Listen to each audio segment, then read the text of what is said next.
Jadi, oke, halo para simpel, balik lagi bersama gua. So, ini seperti video yang kemarin-kemarin. Sini gue bersama dengan dua orang teman gua dan kita akan membahas sebuah film Fantastic Four yang baru aja keluar beberapa waktu lalu ya. Dan so ini dia beberapa pendapat kami soal Fantastic Four First Step. Oke. Let's go. Jadi kita mulai dulu pembahasan kita dari secara cerita. Secara plot menurut lu pada apakah ini memang sesuai dengan judulnya atau memang ada sedikit miss-nya dari masalah cerita di komik ataupun di filmnya? Kalau menurut gue ya, secara judul dengan plotnya itu cukup nyambung ya, bukan cukup lagi malah nyambung karena memang menggambarkan ini seperti langkah pertama dari keluarga Fantastic Four itu melawan sesuatu yang lebih besar daripada mereka gitu. Secara literally dan emang benar-benar lebih besar gitu. Yang biasanya mereka weekly villain gitu kan, street level villain ya kan. Ini mereka pertama kalinya first step mereka melawan seorang bukan penjahat ya. Galactus tuh salah ya, bukan penjahat. Ya posisinya di sini penjahat tapi dia lebih ke arah penyeimbang kosmik. Jadi bisa dibilang ini first stepnya mereka ngelawan makhluk kosmik yang literally itu lebih besar dari mereka dan lebih kuat gitu. Dan ditambah lagi dengan Franklin Richard ya itu first stepnya anak kecil juga itu sih. Oke. Kalau menurut gue sendiri secara cerita ya itu apa ya, bisa dibilang ini versi yang lebih disempurnakan atau better version terutama untuk Galactusnya dibanding yang 2007 ya, karena kan 2007 kan kalau kata gue bencana alam ya. Kalau ini bukan bencana alam, kalau kata gue itu apa ya, kayak natural forces gitu. Jadi apa ya, gerakan memang dari bagaimana alam bekerja gitu kan ya, kayak sembilan penyeimbang gitu kan. Iya, penyeimbang betul. Dan secara cerita menurut gue itu udah bagus, mereka ngikutin kayak Superman untungnya, karena walaupun dia less known IP yang mungkin kalau dibanding sama Superman nggak terlalu populer banget, tapi setidaknya orang udah lumayan tahu backstory gimana sehingga dia langsung cut to the chase. Salahnya masalah utamanya sekarang apa gitu, yaitu Galactus ya gitu sih. Ya karena orang juga udah pada tahu karena ini nggak sih inkarnasi sebelumnya yang begitu banyak. Ya betul. Iterasi bukan inkarnasi sih jatuhnya. Iya sih, literasi ya, literasi ya. Iya. Kayak Fantastic Four tuh banyak bro sebelum yang ini. Jadi kayak langsung cut to the chase, cut to the new villain yang langsung baku hantam lah gitu. Oke, kalau menurut gue ya film ini sebenarnya cukup bagus. Cuman ada beberapa hal yang gue miss gitu loh, kayak kan ini oke lah, kita tahu ini kan bukan film awalnya mereka kan. Ya, kayak menceritakan awalnya mereka, bagaimana mereka terjadi badai kosmik itu nggak diceritakan dari awalnya itu, tapi itu memang sudah berjalan selama 3 tahun ya mereka beroperasi. Nah, yang gue miss itu adalah di saat momen-momen mereka tuh nggak ditunjukkan gimana sih mereka sehari-hari menuntaskan berbagai macam villainnya itu gimana. Itu yang gue miss. Karena kan gue ngelihatnya kayak kita ambil contoh lah si Reed Richards. Reed Richards itu malah dia mengandalkan kepolisian. Oke lah, kita tahu dia pinter, tapi kan setidaknya gunainlah kekuatan lu untuk memberantas beberapa kejahatan. Yang mana di sini tuh konteksnya itu scene setelah si Franklin udah diumumkan bahwa Sue Storm itu dia dikabarkan untuk hamil kan. Tuh. Sayangnya bisa di situ. Makanya gue kayak gimana ya, ini lu udah sekitar 3 tahun lebih untuk beroperasi, tapi secara cerita masih kurang gitu loh. Betul belum komplit gitu ya. Masih belum kayak kita lah, mungkin mereka secara cerita kan kita dikasih tahu mereka tuh ilmuwan, tapi kan tetap aja ada background sebagai superhero. Kayak si Johnny kan pasti nggak mungkin dong dia nggak patroli tiap beberapa saat menjadi torch. Terus apalagi si Ben Grimm nggak mungkin juga dong dia nggak ke jalan terus tiba-tiba cuman beli kue doang gitu kan, nggak mungkin dong. Iya benar. Makanya gue pengen ngelihat. Iya, soalnya Ben Grimmett kayak Gojek aja gitu. Iya makanya. That's why I miss, bro. Kayak lebih actionnya tuh kayak kurang ya, maksudnya kayak gak ditunjukin gimana sih pekerjaan mereka sehari-hari anjir. Iya, itu. Daily rutinnya aja deh cuma gitu. Satu.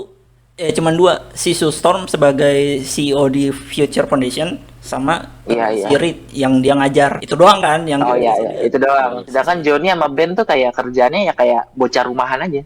Iya makanya. Gue kayak wah ini di mana sisi mereka sebagai superhero gitu. Itu yang gue miss. Apa ya kalau gue lihat mungkin dari poinnya Joe tuh ini ya lebih kayak kurang hidup nggak sih dunianya, jadi berasa kayak kurang hidup aja gitu. Betul. Karena karena kayak kita cuman ditis kayak disebutin doang nama-nama villainnya tapi nggak ditunjukin gitu. Ditunjukin di awal cuma bentar nggak sih? Iya, dan itu cuman kayak kompilasi sesaat, habis itu udah nggak ada, kosong, kayak semua penjahat udah habis aja gitu. Iya. Oh, penjahatnya udah ditangkap. Oke, dunia damai. Iya. Gitu. Iya. Kayak nggak ada itu kayak preview episode kemarin dari Super Sentai aja gitu loh. Iya benar.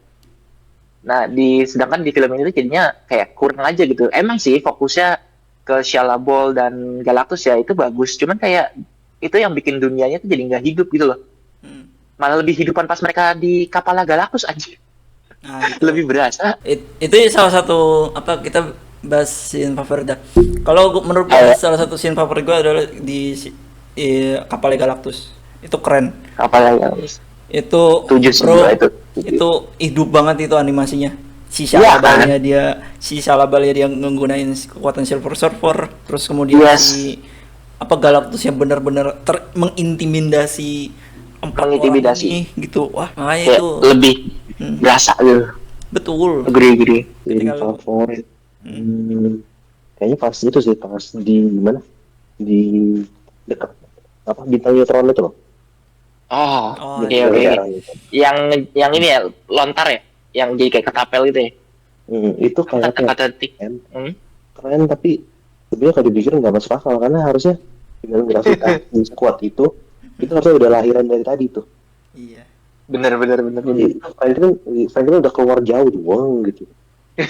Tapi dan intens aja sih, bener-bener kelihatan pitch-nya si Shia LaBeouf sebagai Silver Surfer buat gua itu. Iya, itu keren sih. Cuman kalau gua favorit itu, jadi menurut gua tuh keren aja gitu. Johnny yang belajar tentang bahasanya Shia LaBeouf. Menurut gua itu sih favorit gua. Itu kayak gua pertama kali ngeliat Johnny itu gak sebagai playboy tapi sebagai emang ilmuwan gitu. Emang dasarnya ilmuwan. Nah ini juga yang jadi poin plus juga untuk karakternya si Johnny Storm. Karena di versi ini beneran kita ngelihat kayak Johnny Storm itu beneran ilmuwan juga gitu loh. Gak kayak, dia pinter gitu loh. Gak kayak film-film sebelumnya yang playboy main-main. Iya. Kalau sebagai untuk film sebelumnya ini, kalau kita bahas film sebelumnya, Johnny di 2005 dan 2007 itu nggak kayak dia tuh kayak bukan ilmuwan kan, dia kayak bocah berandal gitu kan. Yang kerjanya main-main, playboy. Di situ playboy dan main-mainnya dapat. Itu satu, tapi ilmunya nggak dapat. Sedangkan di 2015 take on Johnny sebagai ilmuwan sebenarnya dapat, jujur. Maksudnya kita tahu dia pinter di situ. Itu pertama kalinya menurut gua, penggambaran Johnny pinter itu di 2015. Cuman ya sayang sekali keseluruhan movie-nya ya kita semua tahu endingnya. Sampah. Ampas ya. tapi kalau mau jujur, Johnny di 2015 benar-benar ditunjukin sebagai ilmuwan. Tapi sayangnya bagian playboy dan etc itu kayak kurang gitu. Nah, di 2025 ini Johnny ini pinter. Playboy mungkin masih agak kurang, tapi kita tahu dia itu seorang loverman. Like literally dia flirting with Shia LaBeouf. What the hell? Your girlfriend here. Itu dibicarain sama si Ben Grimm terus itu. Iya. Dude, your girlfriend here. I know. Itu sih. Ya ini menurut penggambaran Johnny yang bagus. Cukup bagus. Jadi kembali lagi ya. Scene favorit ya, dia belajar itu dia jadi ilmuwan, itu keren banget. Dimana dia nyatuin berbagai bahasa melalui clue dari kata-kata yang diucapkan sama Shia LaBeouf pas di pesawat Galactus. Cuman dari situ doang dia bisa mecahin seluruhan bahasa. Like, wow, that's amazing. Karena ini nggak sih apa, dia tuh juga ngerasa kayak gue tuh udah ngerepotin si Reed gitu. Si Reed udah terlalu penuh otaknya sama si Franklin dan masalah di bumi gitu kan, gimana sih cara ya mengalahkan si Galactus gitu kan. Makanya dia kayak oke, gue harus kerja sendiri, gue harus siap sendiri. Iya, jadi kayak dia menunjukkan sebagai kalau dia juga bisa bertanggung jawab gitu loh. Dia bukan bocah yang main-main aja gitu. Dan itu keren. Itu yang bikin gua bilang keren sih. Kalau misalnya tadi kan kita bahas Reed ya. Menurut lu Dejo, Reed tuh gimana kalau di sini? Di literasi, di apa? Kalau kata Aslam, literasi di filmnya ini. Kalau menurut gue Reed di sini terlalu gampang gimana dia tuh putus asa. Oke, kita tahu dia tuh manusia terpintar kan. Tapi secara dia itu sebagai manusia terpintar pasti sesuai kayak Spider-Man itu kan, with the great power comes great responsibility. Great responsibility, yes, okay. Tapi ketika gua ngelihat Reed Richards, kayak dia tuh terlalu mikirin segala hal tentang kekuatannya dia, tanggung jawabnya dia terlalu dipikirin. Itu menurut gua salah satu hal yang miss banget dari Reed, karena Reed itu nggak begitu harusnya. Oke, kita tahu kalau kita tahu dia tuh cerdas, dia tuh seperti apa. Tapi bro, Reed itu nggak gitu, walaupun bagus ya. Bagus. Pedro Pascal pasti bagus lah, dia A-list actor bro. Kalau gua lihat sama kayak lu, Reed di sini tuh terlalu overthinking yang malah bikin dia orang terpintar, tapi yang malah bikin dia tuh jadi kayak nggak dapet jawabannya, stagnan. Jadi itu kayak mungkin kalau gue bilang di film ini tuh ibaratnya sebagai kelemahan dari orang terpintar kali ya. Mungkin saking pintarnya dia, jadinya dia kayak terlalu berpikir banyak sekali possibility, banyak banget kemungkinan. Yang bahkan kemungkinan itu belum tentu terjadi gitu. Itu yang bikin dia jadi kayak kelemahannya dia nggak sih, kayak oh gue terlalu banyak berpikir gitu kan. Akhirnya dia ini mikirnya cara ekstrim, kayak jadiin Franklin umpan atau kasih Franklin ke Galactus, kan dia sempat berpikir kayak gitu kan. Walaupun itu nggak akan dia lakuin gitu, tapi tetap dia berpikir hal itu kan, posibilitas itu kan. Itu yang bikin dia kayak yang bikin gue lihat dia tuh kayak wah ini orang kebanyakan mikir anjir. itu dia, makanya gue kayak bro, Reed lu harus istirahat sih, harus istirahat nih orang, nggak bisa dia terus-terusan. Emang sih penggambaran dia jeniusnya tuh bagus, cuman berbeda banget sama yang di komik, dimana komik seenggaknya Reed itu dia jenius, dia egois juga, tapi dia tuh tenang dalam berpikir gitu loh. Nggak kayak ini tuh kayak kelihatan banget panik, ngerti gak sih? Bahkan Reed di komik tuh ketika ditekan sama ke situasi yang lebih berbahaya dari yang di film ini, itu kayak masih bisa berpikir dengan jernih gitu, nggak panik dan nggak mikirin cara-cara ekstrim tuh nggak, dia pasti nyari jalan dulu gitu. Makanya kayak kalau di sini tuh kayak dia tuh kayak tertekan anjir. Kalau gue lihat dia kebanyakan mikir tuh juga karakter tertekan banget. Ya makanya ini juga salah satu faktor yang gue pertanyakan soal pengalamannya mereka. Oke lah, kita tahu Galactus tuh salah satu makhluk kosmik yang paling sulit mereka kalahkan saat itu. Cuman kan secara pengalaman harusnya kan mereka tuh selama jadi superhero kan nggak mungkin gitu doang dong. Gitu. Pasti ada posibilitas lain gitu yang seharusnya mereka bisa pakai. Gitu. Nah itu satu pandangannya. Tapi kalau dari gua, menurut gua justru ini tuh yang tadi gue bilang di awal ya, nyambung sama judul filmnya, yaitu First Step. Karena mereka nggak pernah nemu musuh seperti Galactus, nah. Iya. Ini benar-benar first step-nya mereka ngelawan musuh yang di luar dari kapabilitas mereka gitu, luar dari kemampuan mereka. Jadi ya menurut gue benar kata lu, kayak dipertanyakan gitu dia, itu ada yang kurang gitu kan. Tuh first step-nya juga buat Richard dan kawan-kawan dalam melawan musuh yang di luar kapabilitas mereka. Terus sih kalau dari pandangan gue ya, jadi menurut gue bagi gue ya ini cukup wajar. Walaupun itu tadi gue nggak setuju tentang Gue setuju tentang yang itu, penggambaran Richard di sini yang terlalu nggak gegabah ya, terlalu banyak pikiran gitu loh. Tapi saat bersamaan gue bilang ya maklum sih, itu first step-nya mereka. So ini kita bahas lagi soal si Sue Storm. Justru Karakter utamanya juga. Tapi gue mereka yes. gimana ya? Gue suka tapi gue benci juga. Ada Oke. ada dilemanya itu loh yang bikin gue kayak Oke. ini gue suka tapi Coba gue Ah, kayak gue suka secara dia tuh oke lah, dia independent woman tapi bukan independent Iya, iya. woman gitu. Gue suka Sih. hal yang itu. Tapi ketika dia apa, lu tahu kan yang pas dia pidato Iya, pidato. itu gue nggak suka dia. Kayak lu udah dihujat segala macam gimana soal apa, soal anak lo dan lain sebagainya, tapi kok tiba-tiba bawa anak lu keluar dari tempat yang paling aman, terus kemudian bikin ceramah no jutsu terus kemudian masyarakat langsung pada setuju dengan keputusan lu. Itu kayak what? Oh, Kayak mungkin nggak make sense gitu ya. iya, makanya gue suka tapi gue benci.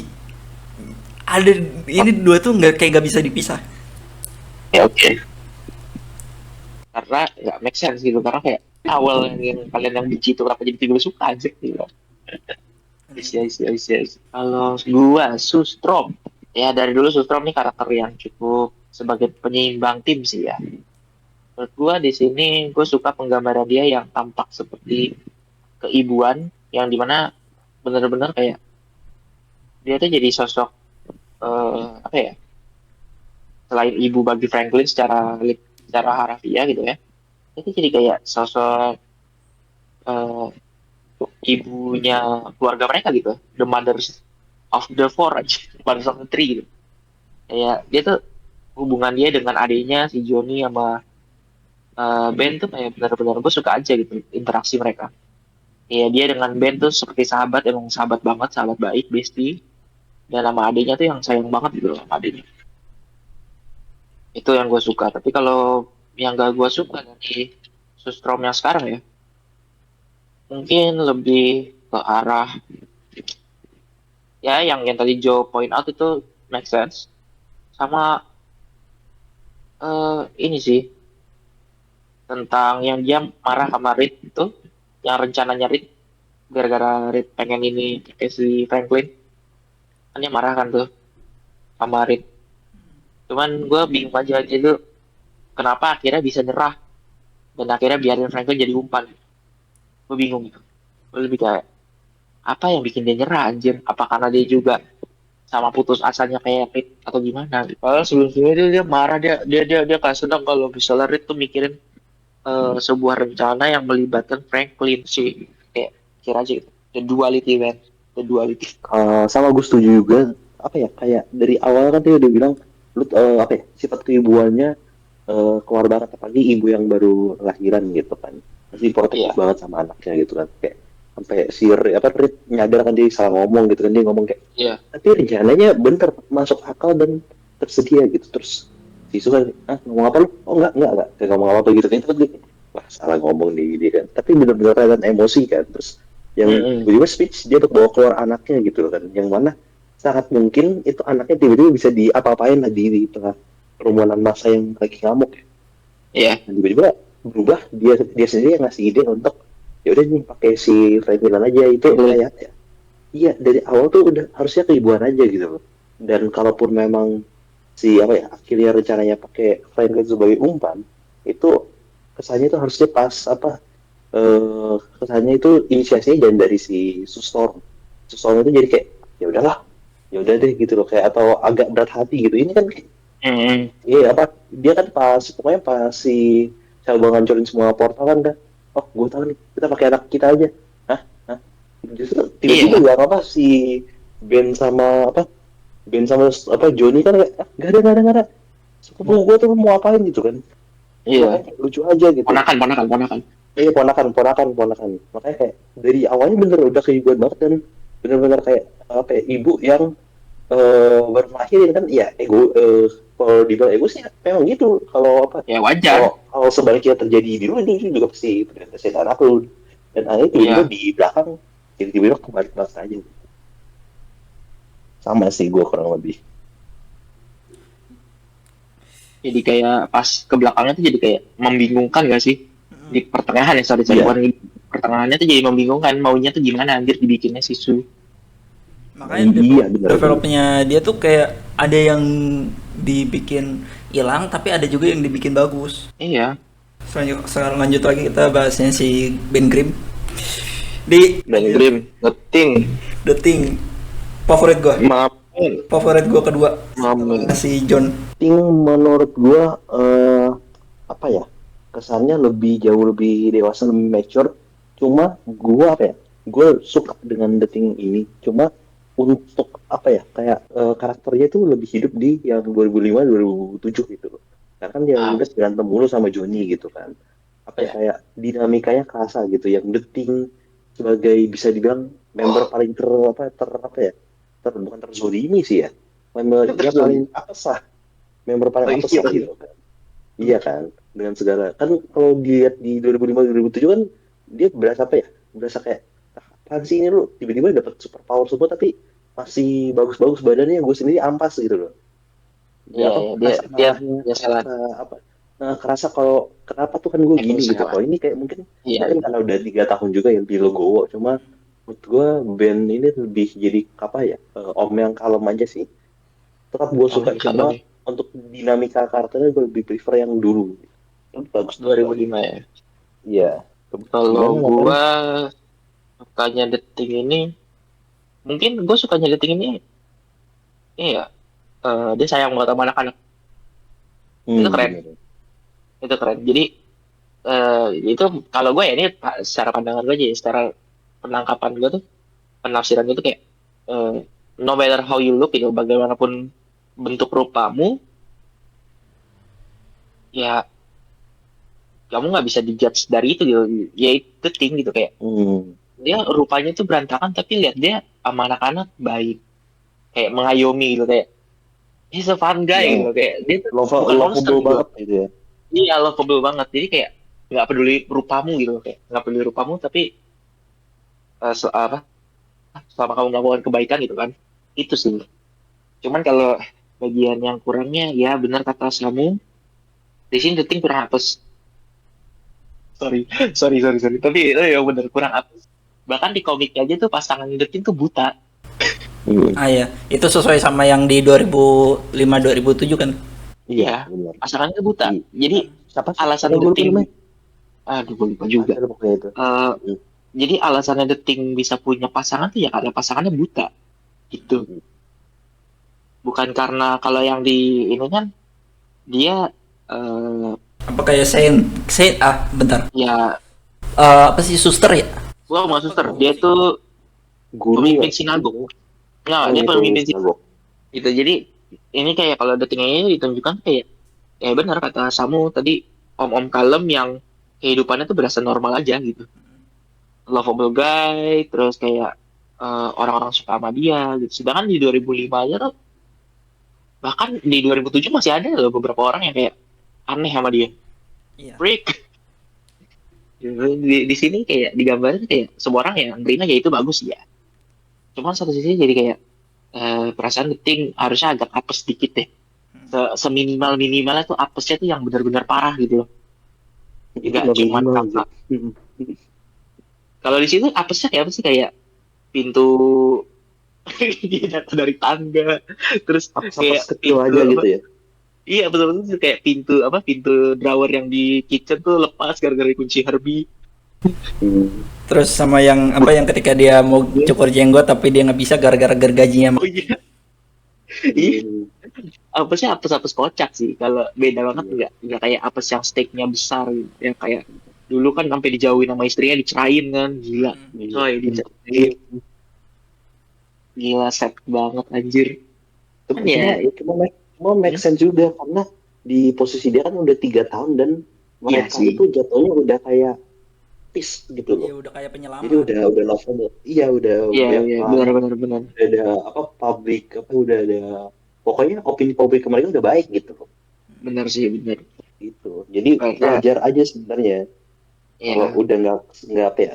Menurut gue bukan nggak apes, cuma nggak kelihatan apes ya kan udah legowo lah gitu. Ya udah tenang Gila, lagi tenang. ya. Iya, Ya, udah apesnya masih tenang. ada sih. Apesnya masih ada lah. Mm-mm. Tapi lucu. Yang pas dia jatuh dari tangga itu lucu sih. Itu gong banget. Kasihan, Cok. Sorry, sorry. Tapi apa kalau menurut gue ya, ini gue agak beda pandangan sedikit. Menurut gue malah ini salah satu band Grammy yang bagus karena gimana ya, gue bukan bersyukur bahwa dia tuh nggak apes, bukan, tapi lebih ke gue tuh senang aja gitu ketika dia mendapatkan hidup yang layak gitu. Ketika dia dia bisa bergaul sama orang, dia bisa bercanda kayak itu yang ketika dia di jalan terus diteriakin, "Hey Ben, what is this What time?" time is it? What time is it? Oh iya, what time is this? Itu not now gitu kan. Itu Nah. bercanda salah satu hal yang gua itu ini sih yang gue suka dari band Grimm yang versi ini gitu loh. It's only the cartoon, son. Kayak wah ini the best sih apa ketika itu terjadi. Karena beneran gitu loh, kayak hidup gitu suasana kotanya gitu. Walaupun di dalam beberapa momen juga kotanya kayak mati gitu kan. Kita bisa lihat. Iya. Tapi itulah salah satu interaksi, pokoknya interaksi antara band sama warga kota itu salah satu hal yang bikin kotanya hidup. Karena memang gak ada interaksi yang gimana banget gitu antara kota atau negara lain dengan dengan Fantastic Four, kecuali lewat band gitu. Make sense, bener sih. Mungkin ini ya seperti kita udah sering kali bilang ya, ini bukan versi terbaik dari Fantastic Four juga kan secara adaptasi ya, tapi tiap karakter yang ada di sini juga kan punya kelebihan dan kekurangannya masing-masing itu juga gitu. Mana itu saling bagus juga gitu. Ya Johnny Storm paling mencolok lah bagusnya, terus Ben Grimm Iya. oke. Tapi yang minusnya juga paling minus ya si Reed lah. Reed udah kelihatan banget gitu. Sebenarnya Reed Momen paling lucu di Fantastic Four ini. apa tuh? Momen paling lucu di Fantasy Four ini. Paling lucu. Ya itu tadi sih. Mungkin pas yang kompilasi. Oke. Enggak, kompilasi Herbie. Oh, Herbie. Herbie iya Ya sih. itu lucu. Lucu sih. Lucu. Bagi gue lucu. Yang mana gara-gara dia semuanya kena masalah. Iya sih, nggak cuma si Ben sih yang kena masalah. Nggak cuma Ben, si Johnny kena. Kita belum bahas ya soal Herbie ya. Tapi udah. Menurut gue malah ketika si Franklin mau lahir, itu gue lucu sih si Richard dijambak. Iya. Tapi realistis itu. Iya. Realistis bener. Oh itu bener. Ya, mungkin maksudnya kapan lagi lu lihat Pedro Pascal dijambak? Iya, Pedro Pascal dijambak terus habis itu diteriakin gitu kan. Iya. Diteriakinnya beneran pakai emosi banget itu. Gue yakin itu itu. Siapa sih, lupa gue susahnya. Vanessa Kirby. Si Jason Kirby kalau gue lihat juga kayak emosi gitu loh ke Pedro Pascal. Top five moment where actor don't acting gitu loh. Iya anjir. Domelin. Tiap kali Vanessa Kirby ngomel-ngomel tuh kayak bener deh. Iya, kayaknya ya kalau menurut gue ya beneran dia ngomel ke Pedro Pascal. Si bro ngomel anjir. Dan dia puas. Samu. Gua paling lucu apa ya? Hampir semuanya Johnny sih. Terutama yang pas yang dikejar Shadowball di wormhole gitu kan. Pokoknya udah dipikir udah lolos gitu kan. Terus ternyata Shadowball masuk juga gitu kan. Terus Vanessa teriak, "Johnny, kill her" gitu kan. Terus ya udah Johnny kayak anjing, gue baru ketemu cewek cakep gitu kan. Ya udah kayak lucu aja gitu loh. Iya, standarnya Johnny ya. Lucu aja. Sama satu lagi yang itu yang dia ceritain tentang si Shallow Ball kan. Terus apa dia ngomong ke teman-teman, oh jadi apa Johnny likes woman, Johnny like space. Now there's a naked woman from space.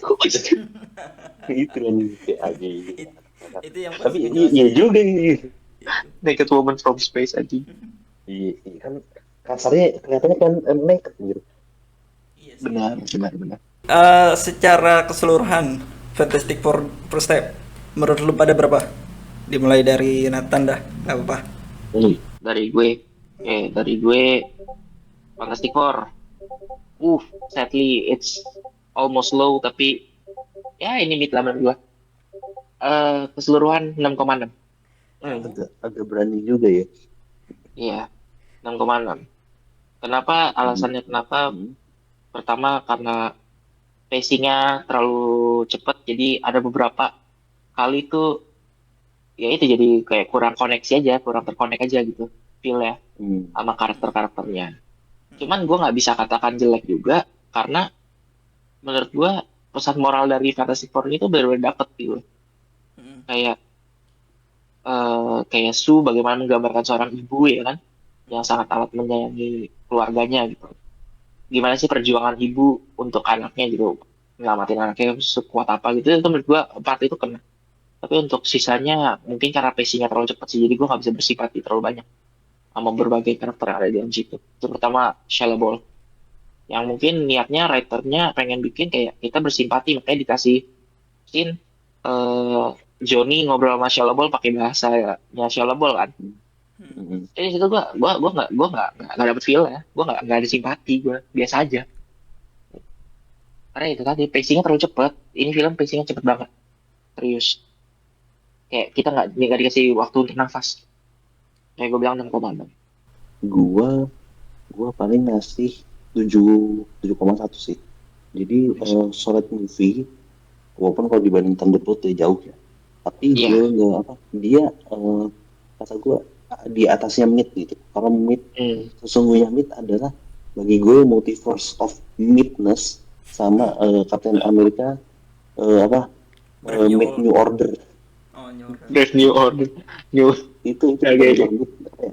Karena ini walaupun apa pacingnya kecepatan, dari segi teknis mungkin ada yang miss juga, tapi di kalau di video sopan gue dibilang yang menurut gue bagus adalah dia tetap membekas karena masih ada momen emosional ya, berasa lah gitu. Kayak Superman kemarin itu, jadi ada emosional momen yang bikin kita attach, punya ingatan lah sama movie itu gitu. Jadi menurut gue minimal ya untuk phase 6 ya berarti. Phase 6 kan ya? Iya, ini phase 6. Pokoknya phase 6 minimal Fantastic Four. Jadi mungkin bukan yang peak banget, tapi masih ngena lah di penonton gitu. I see. 7,1. Ya kalau menurut gue simpel aja lah, langsung aja ya. 6,2. 6,2. Damn. Lebih rendah lagi. Ini lebih rendah lagi nih daripada gua bahkan. Menarik. Kenapa nih? Apa ya? Iya, beberapa udah gue jabarkan lah ya secara itu gimana. Kayak si Reed Richards-nya terlalu overthinking, terus Storm-nya terlalu gue suka sama gue nggak suka. Ya momen-momen hal seperti itulah. Apalagi gue nggak bisa ngelihat kayak momen superhero-nya mereka, kecuali di pada saat si Shalabal datang dan si Galactus mau nyerang ya, itu gue nggak bisa lihat selain hal tersebut gitu. Dan kalau gue bisa gue bilang secara keseluruhan lebih bagus Thunderbolt dibandingkan ini. Jauh lah. Dan gue cuman berharap, ini kita kan baru di announcement kemarin ya, gue harap di PS6 ini Spider-Man gak jauh lebih buruk daripada ini, karena Sony dan juga Marvel, dua studio gede itu lagi geram-geramnya bikin gue marah. Spider-Man justru gue ekspektasi gue tinggi banget untuk Spider-Man ini. Nah, kalau kita bahas Spider-Man ya, gue ekspektasinya cukup tinggi. Tapi kita bahas itu minggu depan lagi lah ya. Boleh. Karena menarik ya dalam seminggu ini cukup banyak news dari Marvel yang cukup wow. Iya, gue juga apa ya? Gue kalau gue boleh jujur ya, gue nggak expect Sony bisa menurunkan egonya sama kayak Marvel, menurunkan egonya. Tuh, itu kita bahas itu nanti lengkapnya di minggu depan aja dah. Soalnya menarik banget ini. Gue pengen bahas yang di balik layar dan juga beberapa hal di depan layarnya itu. Boleh. Oh, Kita ajak satu orang teman kita lagi ya. Boleh. Ya, Oke, segitu aja dulu Simper. Sampai jumpa di video selanjutnya dan sampai jumpa.